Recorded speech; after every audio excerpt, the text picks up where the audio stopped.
이런 것들이 바로 데이터예요. 어떤 데이터? 공을 여기에 맞추기 위해서 영향을 주는 데이터. 이거를 조금 어렵게 말하면 이렇게 말할 수 있습니다. 확률 통계에서는 얘를 별량 또는 변수 이렇게 얘기하기도 하고요. 어쨌든 우리는 이런 것들을 가지고 데이터화 하는데, 자, 일단 요 녀석을 내려야 되잖아요. 그러면은 저희가 맞추는 값으로 만들려고 한다라고 하면 요거 값을 좀 수정을 해야 돼. 현재 던진 값이 몇인지 모르겠지만 현재 던진 값을 조금 더 바꿔서 이제 얘를 학습시켜야 됩니다. 그걸 지도학습이라고 해요.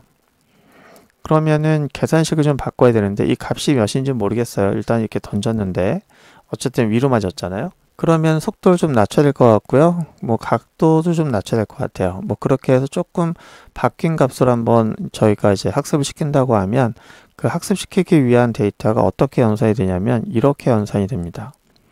이거 뭐죠? 예, 벡터 연산인데 이걸 우리는 행렬이라고 배웠어요. 이 행렬을 가지고 연산을 하게 되면 일단 속도를 좀 높여봤습니다. 그리고 각도를 조금 낮춰봤어요. 그렇게 해서 계산하게 되면은 그럼 새로운 이제 곡선이 그려지겠죠. 그렇게 해서 공을 맞췄는지 모르겠지만 어쨌든 이렇게 일단은 각도를 조절해 보려고 합니다. 근데 이게 연산하기가 좀 녹록치가 않아요. 연산하게 되면은 이 연산이 이렇게 되거든요. 이 값들을 이렇게 해야 돼요. 와, 잠깐 보면은 곱셈과 덧셈, 곱셈, 덧셈. 이게 그렇게 막 어려운 그런 연산은 아닌데 연산의 수가 좀 많아질 것 같아요. 제가 지금 여기서 점점점 이렇게 돼 있잖아요. 이 얘기는 속성이 더 많을 수가 있다는 거예요. 일반적으로 저희가 사용하고 있는 AI들은 수천 개까지 늘어나기도 합니다. 그럼 그런 것들을 이렇게 행렬을 만들었을 때 이거를 이렇게 연산한다고? 그러니까 CPU를 쓸 수가 없는 거예요. CPU가 처리 속도는 엄청 빠릅니다. 엄청 빠르고 좋은데 이 녀석을 CPU에게 맡기면 이거를 하나씩 쭉 빠르게 연산할 거예요. 그런데 저희가 만약에 그래픽카드를 쓰게 되면 그래픽카드는 원래 화면에 저희가 FHD 쓴다고 하면 왼쪽에서부터 오른쪽까지 FHD의 해상도가 1920이고요.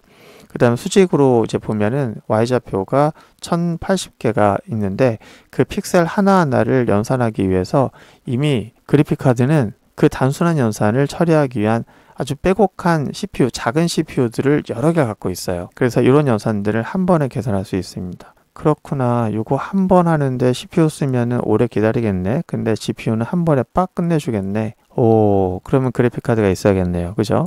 그래서 일단 보정한 다음에 다시 한번 던져보자 라고 했으면 이렇게 또 밑으로 가요. 그럼 또 다시 돌려야 되잖아요. 그걸 CPU로 한다고 하면 답이 안 나오겠죠. 그래서 그래픽카드 그렇게 하는 거예요. 일단 우리는 이렇게 해서 던져보고 고치고 하게 되는데요. 이렇게 잘못 던진 거를 맞을 수 있도록 그 수치화해 가지고 이렇게 딱 정해져 버리잖아요. 그러면 이게 정답인 거예요.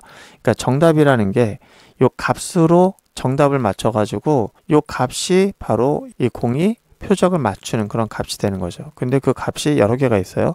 이 값도 있고 이 값도 있고 이 값도 이 값도 이 값도 있어요. 그래서 요거를 6개 정도가 되는 그 값들을 이제 모아놓고 저희가 그런 거예요. 하나의 값만 있으면은 얘가 AI가 정말 리얼하지 않게 보이거든요. 그러니까 저 6개를 번갈아서 갈 수 있도록 랜덤 값을 돌려요. 그래서 어쩔 때는 위에 걸로 가고 어쩔 때 건 밑에 걸로 가죠.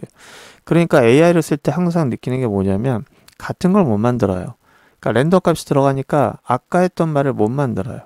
그래서 요즘에 이제 AI가 고민인 게 꼼수를 써야 되잖아요. 어떻게 꼼수를 쓰냐면 아까 걸 기억하는 거예요. 이제 기억하자고 하면 또 두드러기가 발생하죠. 내가 말한 거를 기억할 거라고? 내가 지금 작업한 내용을 어디다 기억하겠다는 거야? 이렇게 약간 두드러기가 날 수가 있고. 그래서 이거를 저장하는 거에 대한 문제도 있기 때문에 요즘에 또 여러 가지가 문제가 발생할 수가 있을 것 같습니다. 자, 뿐만 아니라 이 확률 통계 문제가 있어요. 자, 요게 범주 내에 들어간 애들은 고만고만하잖아요. 값들이 고만고만할 거예요. 다 고만고만하다는 것을 이제 얘는 그렇게 얘기를 해요. AI 쪽에서는 요 벡터가 좀 비슷한 애들은 한 곳에 몰려 있다. 그렇게 얘기를 해요. 그런데 문제는 같은 공간에 없는 애가 나올 수도 있죠. 저 관역을 맞추는데 이렇게 튀는 애들도 있을 거잖아요. 이제 그런 거는 뭐 이상점이라고 해가지고 안 쳐요. 그냥 날려버립니다. 얘네들은 뭐 범죄 없다 이렇게 보는 거죠. 근데 실제로 맞추잖아요. 이제 그런 것들도 이상점이라고 범주 밖에 두기 때문에 절사해버립니다. 이런 것들이 AI를 만드는 기본이에요. 그러다 보니까 우리가 AI를 이거 믿어도 되나? 그러니까 내가 AI한테 뭘 물어보면서 정답을 물어본다는 게 이게 맞는 건가? 이런 생각이 드는 거죠. 요즘에 LMM 같은 것들을 많이 쓰게 되는데요. 제가 이 AI를 볼 때 AI를 뭐라고 저는 보냐면은 데이터베이스라고 봐요. 그러니까 우리가 지금까지 봤던 데이터베이스는 뭐 관계형 데이터베이스, 뭐 객체지향 데이터베이스 이렇게 얘기를 하는데 이제 그런 것과 달리 이제 각각의 단어 하나하나가 다 이제 찢겨져 가지고 저장되는데 벡터라고 하는 것 또는 인덱스라고 하는 걸로 이제 저장을 해놨죠. 그렇게 저장해서 이제 뭘 얻으려고 하냐면 생성을 할 수 있어요. 그러니까 생성형 데이터베이스 그렇게 저는 생각을 합니다. 그러니까 뭔가 인간과 비교하는 것은 좀 오반 것 같고요. 생성형 데이터베이스가 훨씬 더 맞다. 그러니까 인간을 대체하는 지능이라기보다는 생성형 데이터베이스 데이터가 들어가 있는데요. 이 데이터를 저희가 꺼낼 때 좀 남다르게 꺼내요. 이렇게 사람에게 질문하듯이 꺼냅니다. 그럼 얘는 이 데이터를 꺼내기 위한 작업을 하기 위해서 얘네들을 약간 인덱스화되어 있는 형태로 가둬놓고 제일 먼저 꺼낼 거는 뭐 과일을 좋아하냐고 꺼냈고요. 그러면은 당신은 그랬으니까 나는 얘기해야 되잖아요. 요 문맥에 맞게 나는을 꺼낼 때 잠깐만 보자. 일단은 나라고 하는 걸 어떻게 꺼내야 되냐면은 명사이기도 해야 되고요. 그 다음 명사 중에서 이제 1인칭이어야 되고 또 뭐 기타 등등 찾아내야 되겠죠.